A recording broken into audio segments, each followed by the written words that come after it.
Garlic bread অনেক ধরনের bread দিয়ে বানানো যায়। আমি আজকে বানাবো এই ব্রেগুটিটা দিয়ে। অনেক লম্বা, তাই না?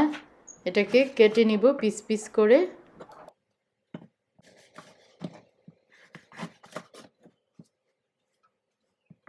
গোল গোল করে কেটে নিয়েছি। এখন একটা প্লেটে নিয়ে রাখবো, আর পাশাপাশি আমি বাটারটাকে রেডি করব।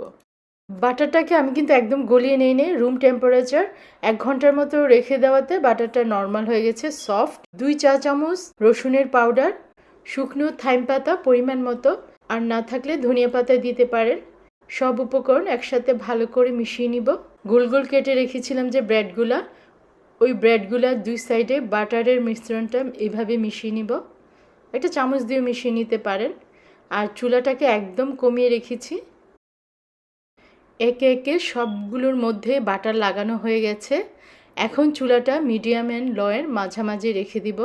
কিছুক্ষণ পর এই যে মেল্ট হয়ে গেছে, এখন উল্টিয়ে দিব। কিছুটা হয়েছে মনে হলে এক সাইড উল্টিয়ে দিব। আবারও যখন মনে হবে আরেক সাইড হয়েছে, তখন আবার আরেক সাইড উল্টিয়ে দিব।